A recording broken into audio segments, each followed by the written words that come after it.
an in-depth resolution of that conflict and a peace treaty, which, of course, is badly missing. Thank you very much. Thank you very much, Luc de Vigne, for your introductory remarks. And now I hand over to Lawrence Meredith from DG NEA. I understand that he is connected remotely. Mr. Meredith, you have the floor for 7 minutes.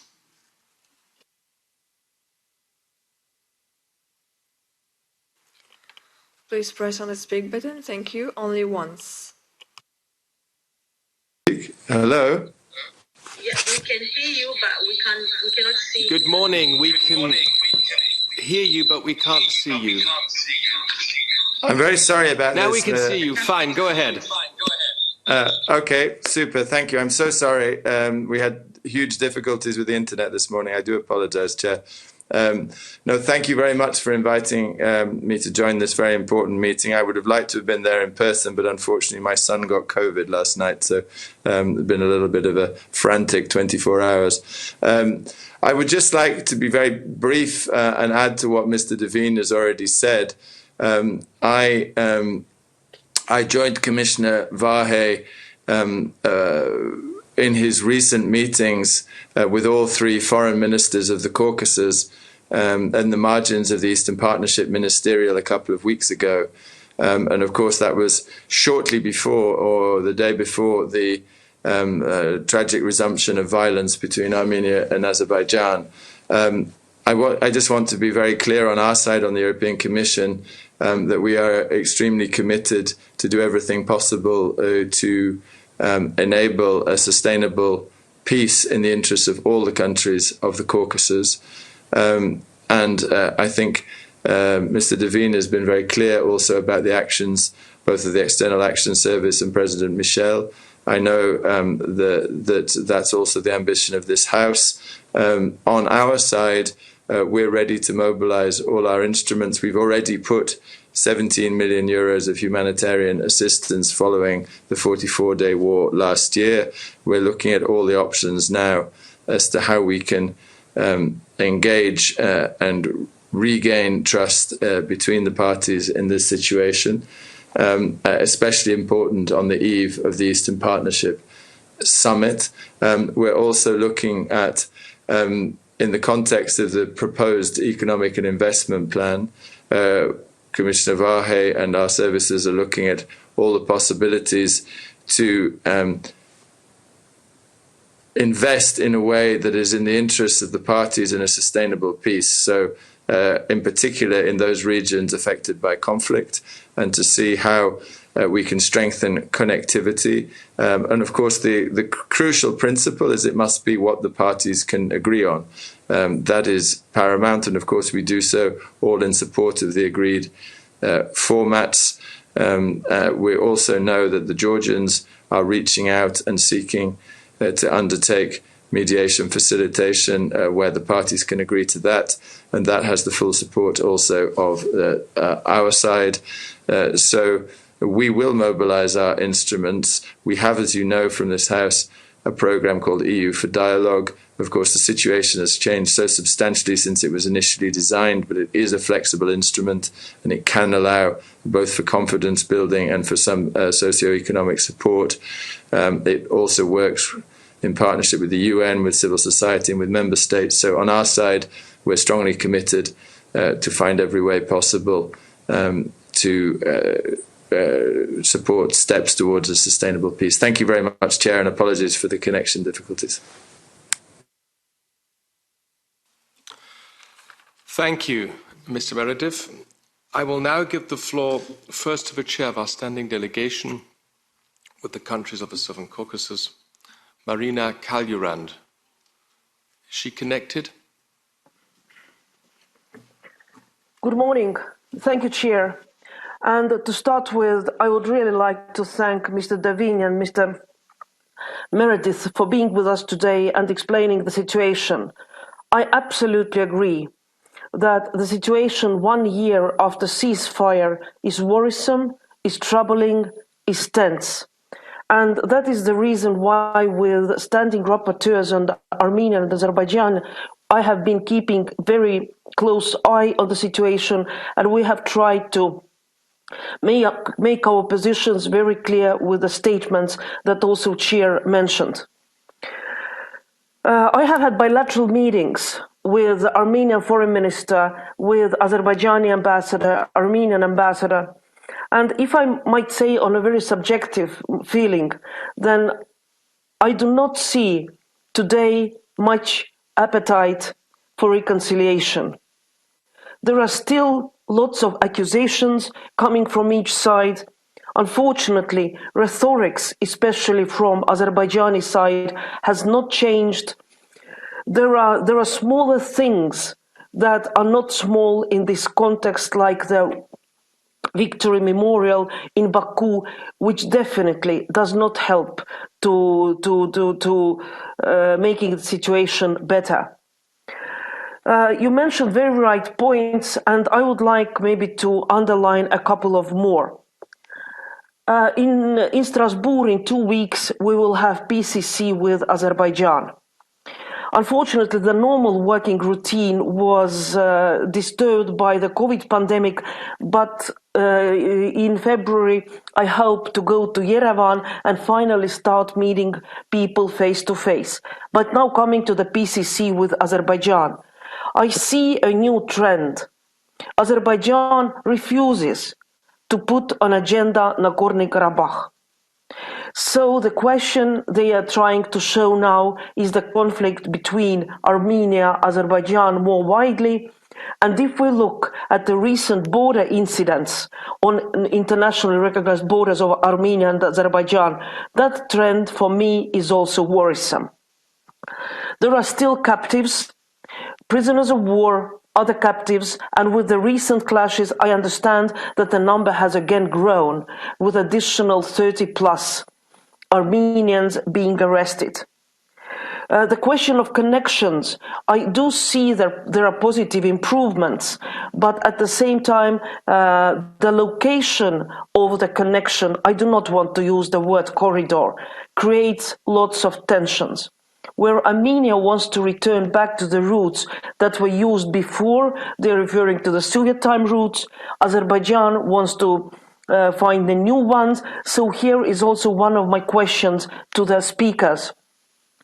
You mentioned the visits, you mentioned the phone calls, and I do not doubt that there is commitment from the EU side. But what can we do more, and what can we do better? I also agree very much with Mr. Levin that the power is in the hands of those whose troops are on the ground. But that should not be excuse for us, for EU being more engaged. Unfortunately, I haven't seen it much so far. The agreements that have been reached, the exchanges of prisoners that have been reached, ceasefire that has been reached, has all been mediated by Russia. And EU has been kind of sidelined in this process. So my question is, where, how, and what can and we should do better? And my question also to Mr. Meredith is, you said that you are looking in all options, you're looking into economic and investment plans, you're looking into the program EU for dialogue, but can you please be more precise? What exactly is on the table? And to conclude, first, I think we have to continue being very precise, very vocal on the need of international solution of the conflict, because the conflict is not solved, conflict in Nagorno-Karabakh, with the participation of OSCE, Minsk co-chairs. Full stop. There are no other alternatives. Yes, I recognize the bilateral discussions between two countries, and the demarcation might lead to kind of confidence building between those countries. Marina, can I ask you to conclude? Yes, and so these are two of my main questions, and I'm once again, thank you for being with us at this meeting. Thank you. Thank you very much for your statement and your precise questions. We have two standing rapporteurs for Azerbaijan and Armenia in our committee, and I will now give the floor to them for 3 minutes. Ms. Sofko, who is the standing rapporteur for Azerbaijan, cannot be with us, so her statement will be read out by Michael Gahler. Yes, thank you very much. And as Juliana Zofko is on her way back as chief observer from Honduras, she cannot make it. She says, Dear Chair, dear colleagues, 1 year after the ceasefire between Armenia and Azerbaijan, I strongly regret the continued frequent military incidents on the border between the two countries. The recent flare-up, costing the lives of tens of people on both sides, is a new depth in the bilateral relations and does not contribute to the stability and peace of the region. During last year, we have seen moves on both sides, military forces, to occupy strategic points at the border, leading to increased tensions and skirmishes. Instead, I call on the Armenian and Azerbaijani authorities to move from a military agenda to political and diplomatic dialogue on the demarcation of the border. Since new border lines cross villages and farming lands, demarcation is necessary to provide peace and clarity to citizens. The Russian-mediated ceasefire of last year should serve as a starting point for new relations. I welcome the announcement of the upcoming meeting between President Aliyev and Pashinyan in Brussels on the 15th of December. This shows the EU's commitment to support the normalization of relations and stability of the region. These efforts should lead to a restart of the dialogue on a sustainable settlement under the leadership of the Minsk Group. End of quote. Thank you. And I will make my statement later as a coordinator. Thank you for reading out Juliana Zofko's statement. The Armenia Standing Rapporteurs, Andrei Kovachev, please. Thank you, David. Thank you to the speakers. First of all, let me make maybe one more general philosophical observation. This is so sad to see that on this planet, the human civilization is still using force to solving their disagreements. This is so sad that the Minsk Group worked for the last 15 years with 3 basic principles which apparently both sides agreed: territorial integrity, non-use of force, and the self-determination.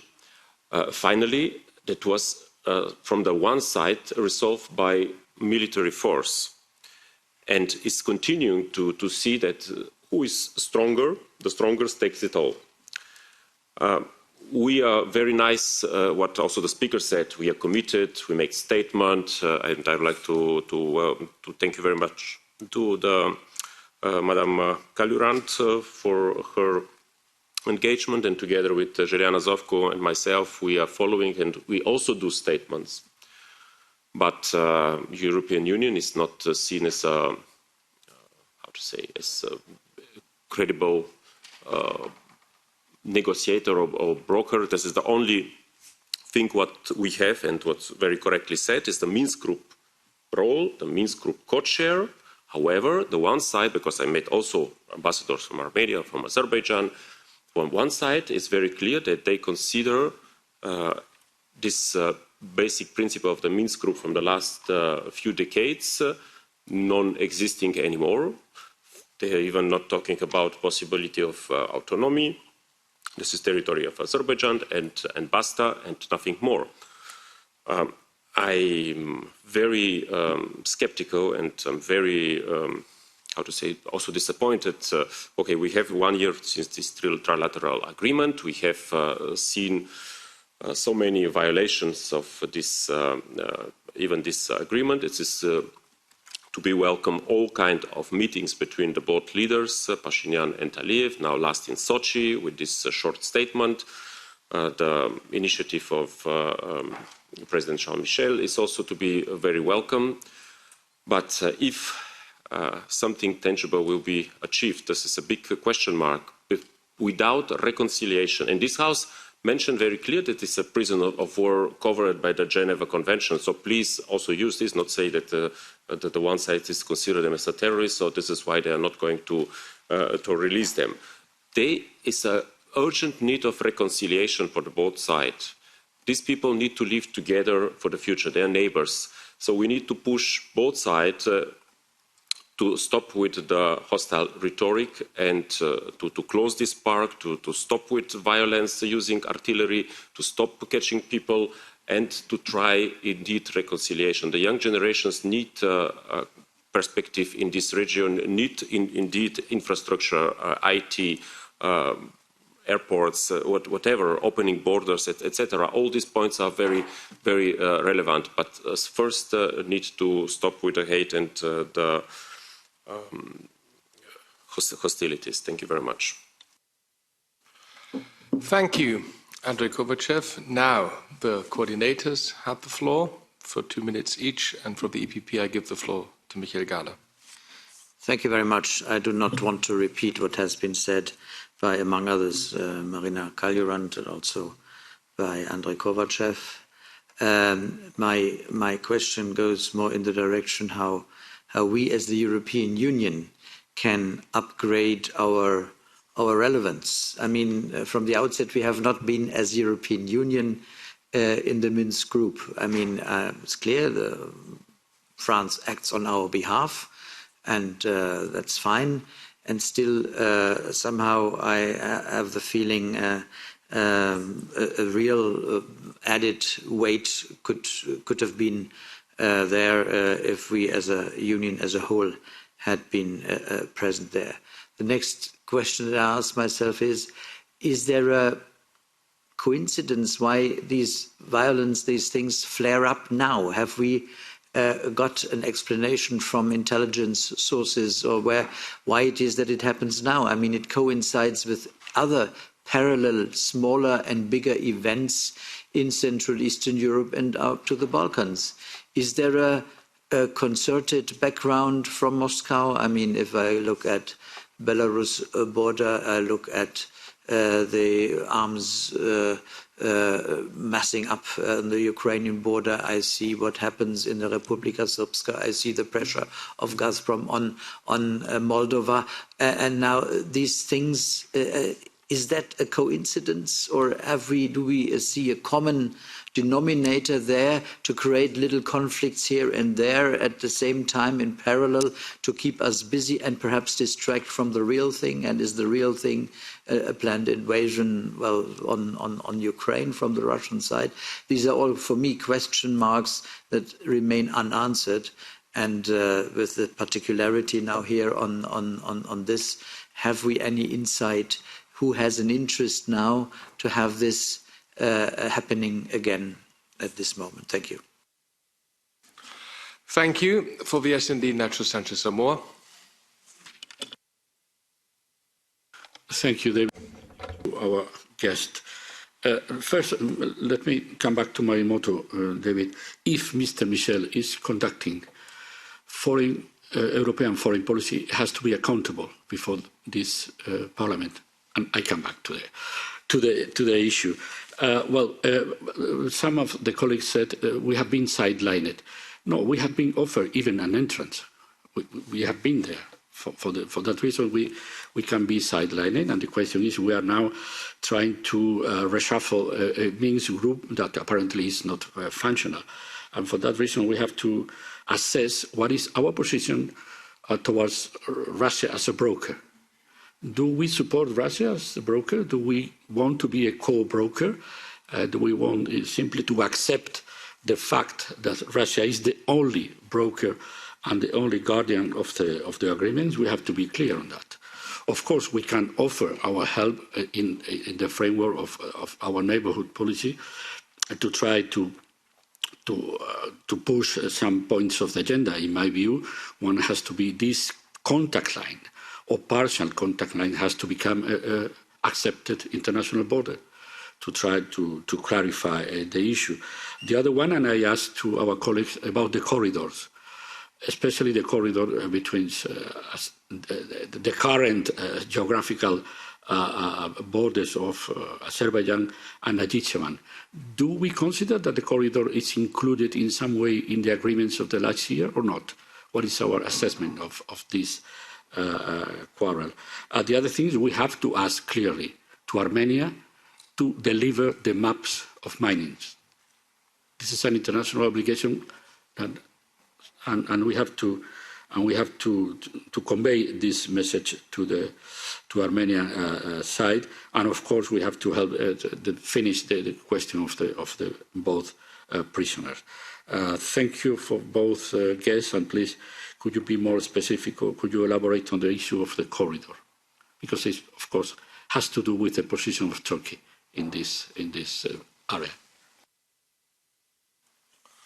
Thank you, Nacho. Next is Petros Asravichos for Renew. Thank you, Chair. Well, once again, it's a very sad moment once we are speaking about the situation in South Caucasus, and in particular relations between Armenia and Azerbaijan. Colleagues, it's a very, very bad message before the Eastern Partnership Summit. Once two member states of this framework and this initiative are still in a very hot stage of conflict. So it's a reply probably to Michael's question. I mean, why is now? I think timetables are well known, I mean, to some who really play that game against those countries and against us. Let's be frank. And I would really be even more critical. I would say Eastern Partnership policy is so marginalized in South Caucasus for the time of being.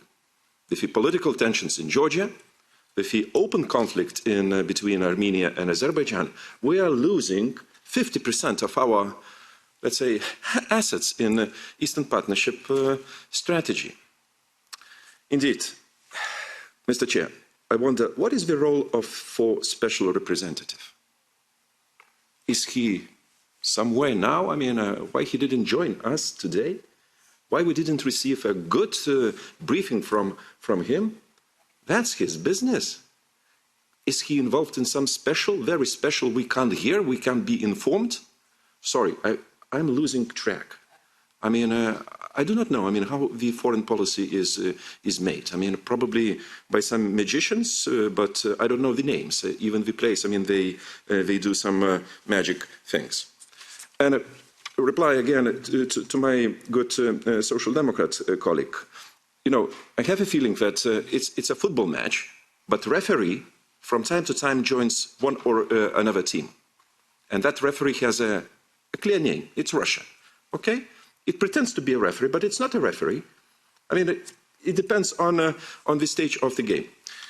You know, seriously speaking, so we have to speak about and think any security mechanism on the border between Armenia and Azerbaijan. There is no security mechanism for the time of being. If we are serious, if we still believe that we can exercise meaningful foreign policy and security policy line, let's think about anything from CSDP. A civilian mission probably, starting from, but we need this urgently. Thank you, Chair. Thank you, Petros.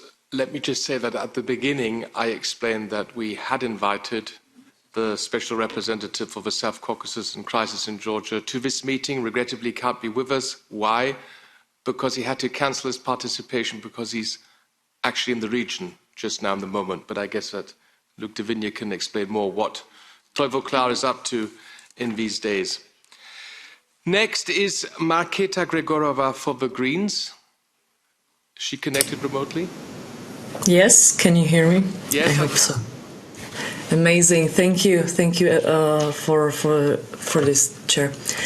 The conflict between Armenia and Azerbaijan over the Nagorno-Karabakh has had negative impact on the population of all parties involved, of course, and the innocent civilians had been violated, and power games of both were trying to justify loss of many innocent lives due violations of ceasefires.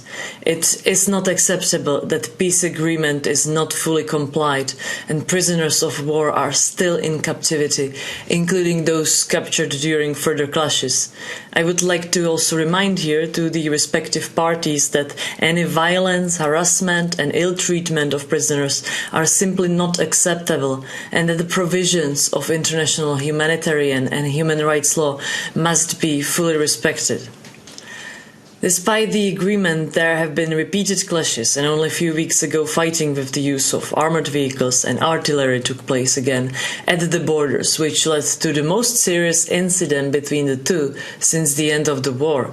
And I must stress the necessity of the peace treaty. That is why what I would like to ask your honest opinion with the current situation. Is peace even sustainable? And how has been the EAS and HRVP involved in following the implementation of the ceasefire?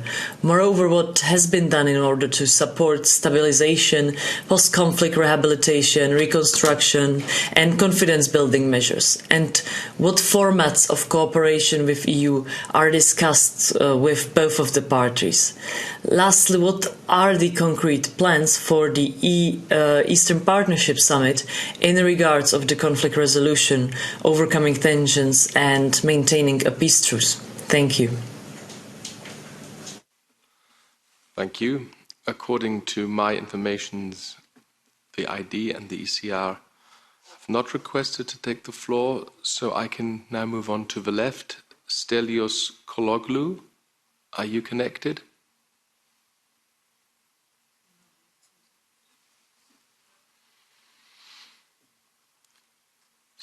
Stelios is also not connected. Then for the non-inscrit, Martin Genjashi. Thank you, Chair, and thank you to all our guests who are here today and have given us an update on the current situation in Nagorno-Karabakh situation. We have been talking about creating sustainable peace and mobilizing instruments to micromanage the crisis once again. And I'm very sorry to hear and to say that what we seem to be the best at is micromanaging crisis situations and catastrophe situations, while I think when the questions arise, why did this happen today and who saw this coming? Well, 30 years have passed since the end of the first Nagorno-Karabakh conflict.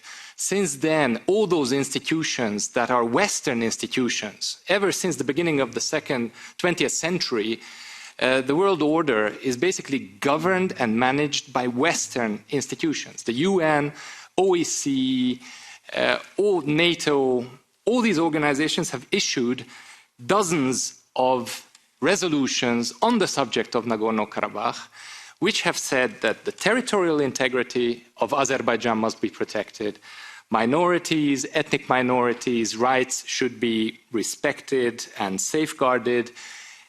We have said it all, and now we are all of a sudden surprised that a conflict has appeared. Everybody knew that there is going to be an explosion of this conflict sooner or later. It's a valid question to ask why now, but to ask why did it happen, I think is completely illegitimate. We exactly knew what is the situation there in the region, and we also knew that Russia is on the side of Armenia, it has boots on the ground. We also know that Turkey is going to be involved since it's a NATO member state, and if there's going to be a conflict, then we are going to have a NATO member state involved on one side in the conflict, and then we have trouble.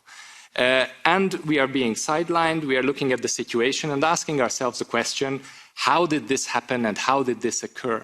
So my question, and the only question I have, is really, can we draw conclusions? Can we learn lessons from a frozen conflict that we just couldn't cope with in 30 years? We have issued resolutions, but we couldn't implement a single letter of any of the resolutions that we have issued in the past 30 years. There are a number of frozen conflicts in the world today, and I just fret the moment when the next one is going to explode, and we are going to look around and ask the question, how, why, and why now? Thank you. Thank you. Going back to the left, Mick Wallace will now take the floor. Thanks very much, David. And just following up on my Hungarian colleague, I've been a bit surprised that there's been so little mention of Turkey. And it is a NATO partner of the EU. And, I mean, surely Turkey are playing a very strong role here, and not necessarily a positive one. And has there been, I suppose my question is there communication between the EU and Turkey on the issue? And everyone is saying that Russia are the only broker at the table. And we want peace in the region. We don't want them fighting with each other. It's not in our interest. Is there merit in actually talking to the Russians, or is that a no-go area? Thanks. Thank you, Mick Wallace. Colleagues, I would suggest that we also give the floor to the other speakers, and then we have one round of answers with Mr. De Vigna and Mr. Meredith. I still have requests to take the floor from Andreas Kubilius, Dimitris Papadakis, Clement Groschel, Isabel Santos, Viola von Kramon. Have I forgotten someone? Then we have Mr. Getter.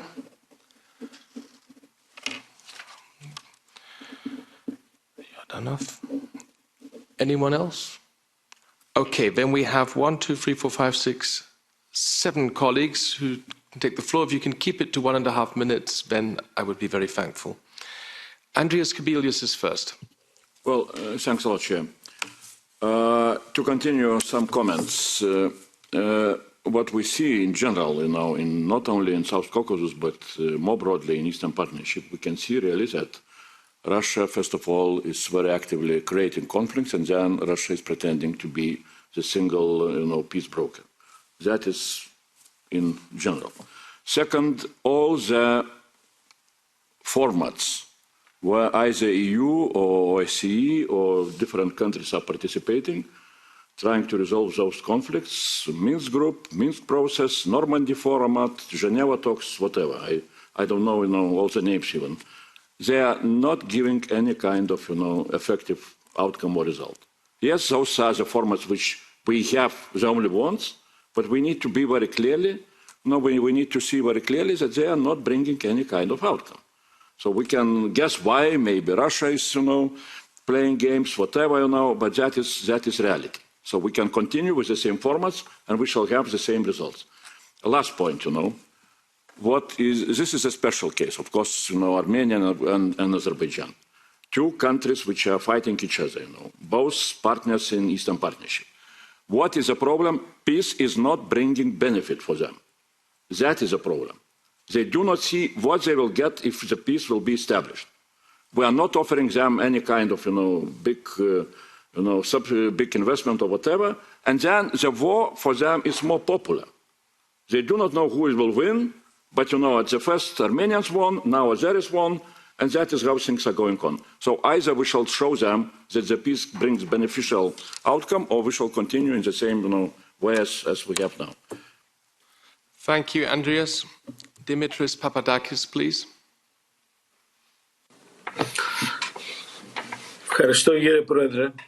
Thank you, Chairman. We've got to be honest and admit that we can't ignore the crucial role that Russia plays in the region and Turkey as well. They're also playing a crucial role in the region which we can't ignore. I think we need to focus on the prisoners, the other problems that are bedeviling the region, so that we can make things easier to exercise pressure from outside. We know until we know what's happening in the region in very great detail, it's going to be very difficult for us to play a positive role there. We need to look at the humanitarian aspects of this as well. Thank you very much, Chairman. Thank you. Renew, Clement Groschel, please. Thank you, Chair. Thank you for all the guests for the introductory speeches. What I would like to say is that I'm afraid that the European Union in this case is a little bit too outlined from the whole event, and that we need to have a wider perspective of this Southern Caucasus region, because as I can see it, and as I understand it, it's not only that Russia is playing an important game in this region, it is also Turkey which is playing an important region. And what is going on, what we are seeing now, I can fully agree with what colleague Mr. Galler said, and also Petras, but the most important thing is that we are actually seeing a sort of proxy war between Turkey and Russia, and why we need to get involved. And what I would expect a little bit more engagement from the European Union and from the Internal Action Service is because I think that in the future there are bigger stories to come for us, because at a certain point Russia and Turkey will not be as friendly as they are now, and this is already evident. And at a certain point, we will be seeing a showdown between those two, let's say, regional powers, or at least countries which will try to be regional powers. And this will be the biggest challenge at the end. So, solving or somehow supporting the events or preventing escalation in the region on both sides, Azerbaijani and Armenian side, is of our strategic interest, because what will follow will probably be something on the scale of what we're now talking about Ukraine, or even more. So this is why I would expect a little bigger and more intensive engagement from our side. Thank you. Thank you, Clemen. Next is Alexander Yordanov.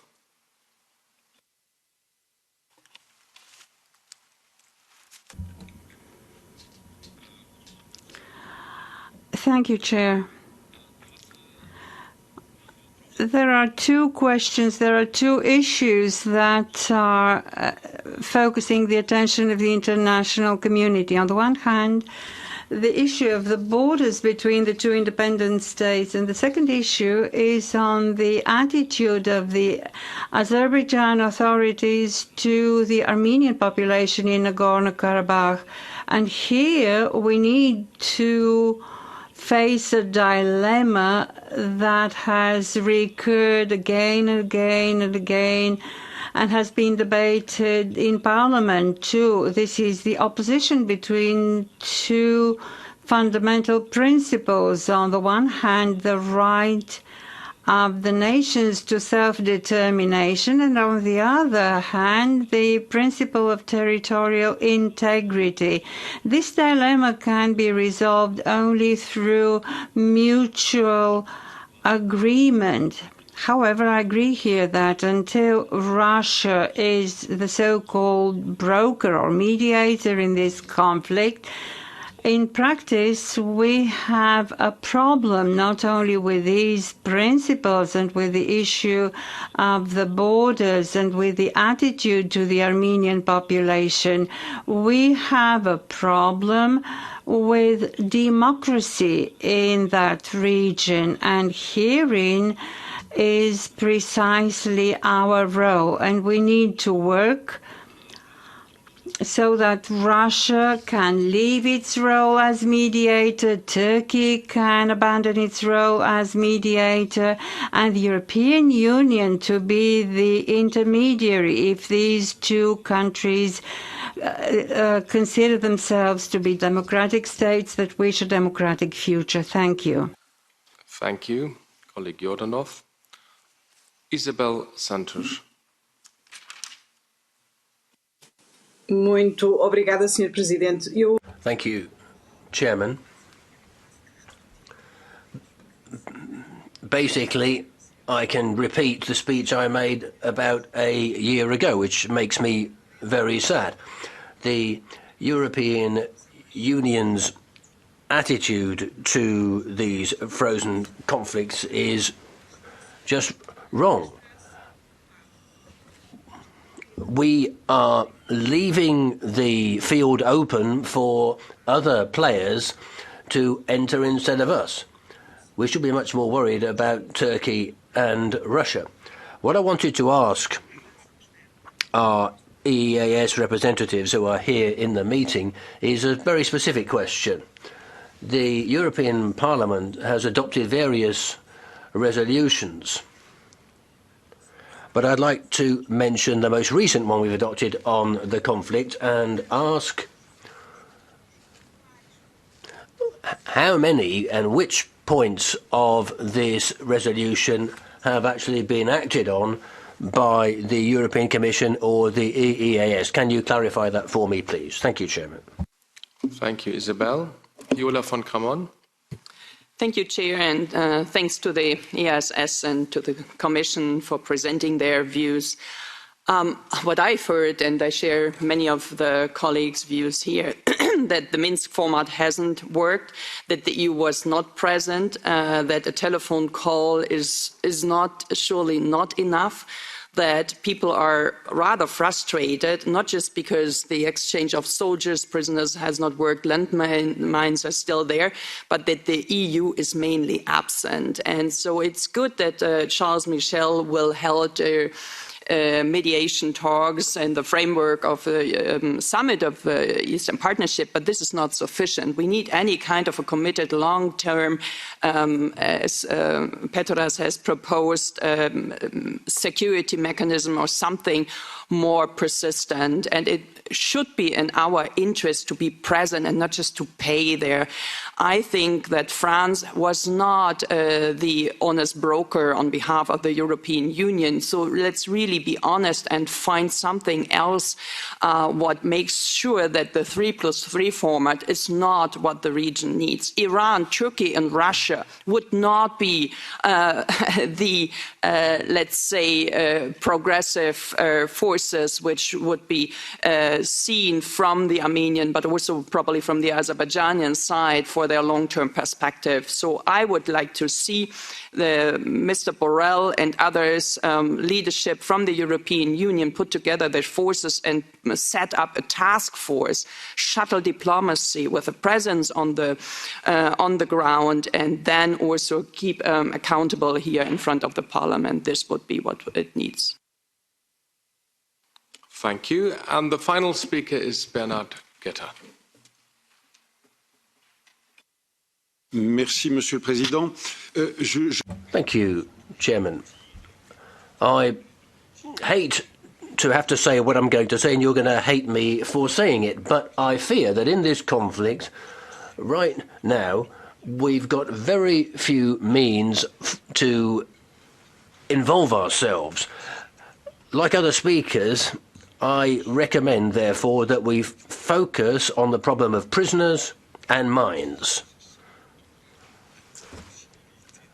That will give us the possibility of asking Azerbaijan to do something, asking Armenia to do something, so we can play the genuine role of an honest broker, but in a very limited area.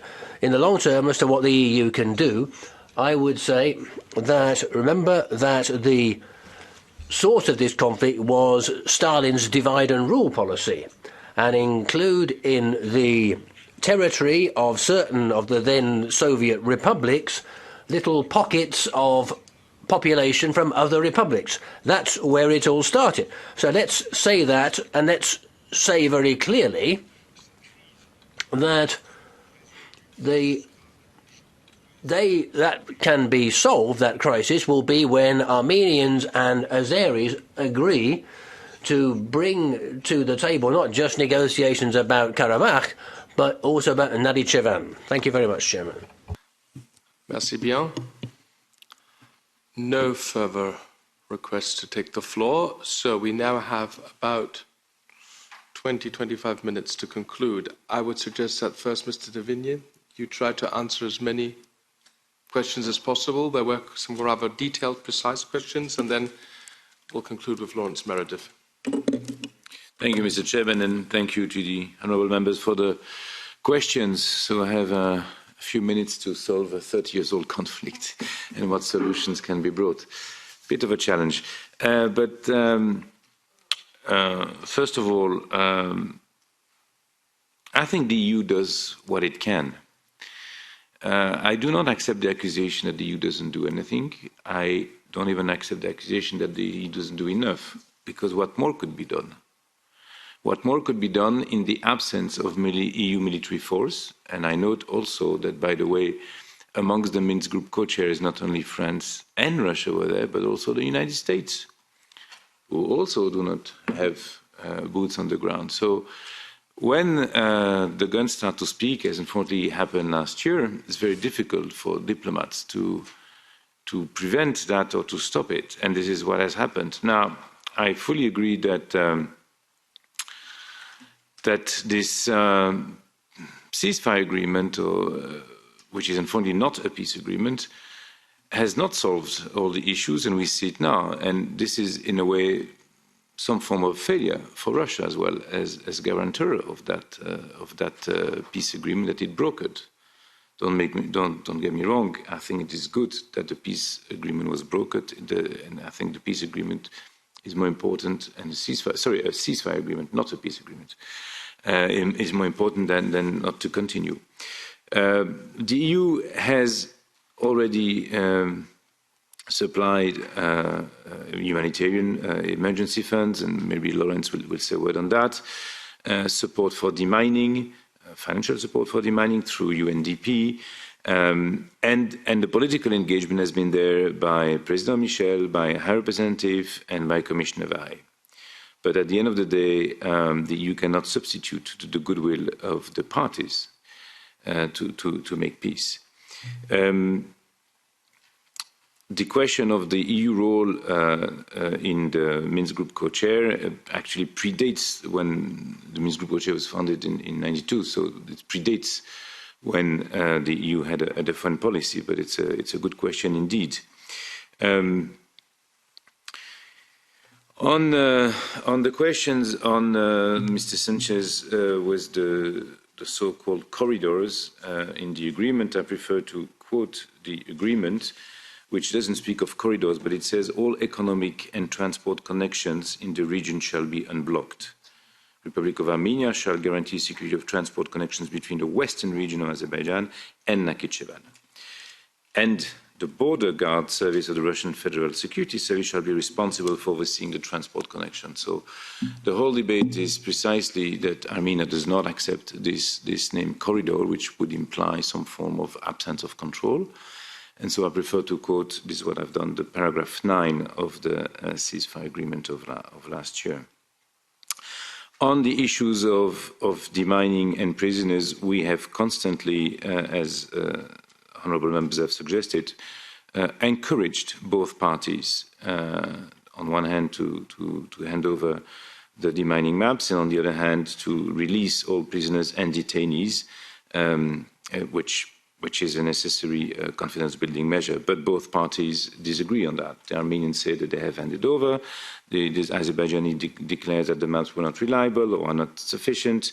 And they say that the detainees are not prisoners of war. So, again, it's difficult. We are ready to do more for also economic rehabilitation, but for that you need to have peace. Which private investor is going to invest in a region where you don't know when the next violence explosion is going to flare up? I disagree with the Hungarian honourable member who said that it was Western institution, because I remind him that Russia is part as a Minsk Group co-chair.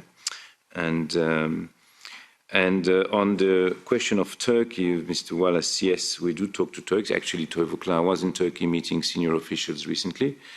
We also talk to the Russians, of course, even if you know what the relations between the EU and Russia are, which doesn't make always things simple, but I hope the Russians can see that we are doing this for peace and not for whatever other reasons.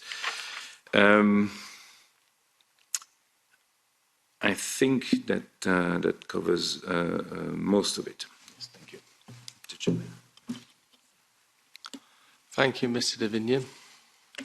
Mr. Meredith, please.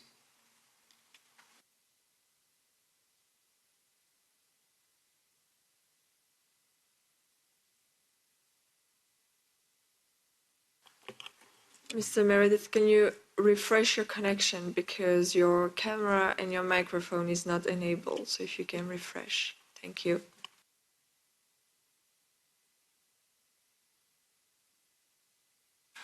While we're waiting, I'll give the floor back to Mr. De Vigny, please.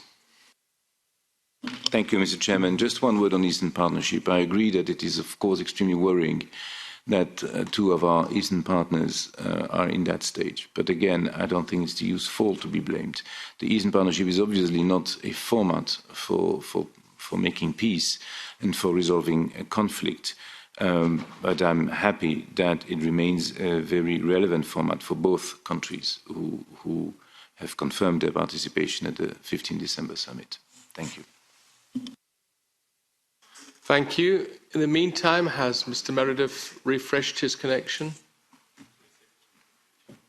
Okay. Mr. Meredith, your microphone is not on, I am informed.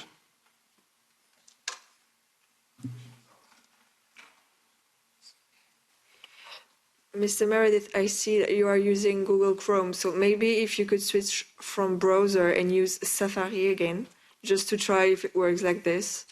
Thank you.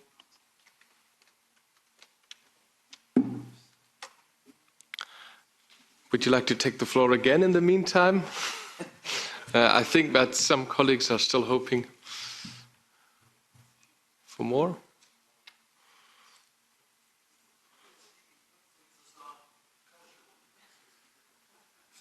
Please feel free if you have more information.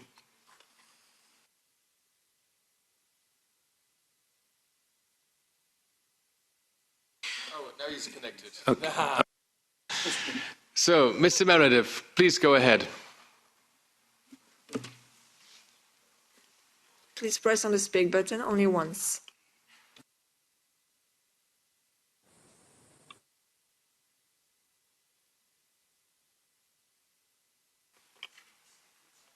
Can you please press on the speak button? The line needs to be red. Right, we're getting there. Now I do apologize. I was initially advised to be on Google Chrome. Now I'm back on Safari. I'm doing my best. I apologize. Thank you very much. I would, and thank you for this extremely important debate. I mean, what we take from this is I think there's a strong commitment both of this House, but also I should.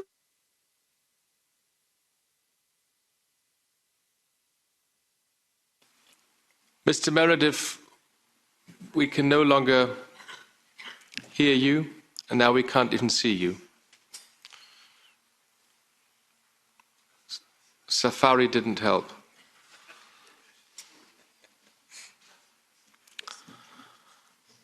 So I'm asking the IT experts, you are used to these kind of situations. Do we have hope that we can reconnect, or shall we give it up?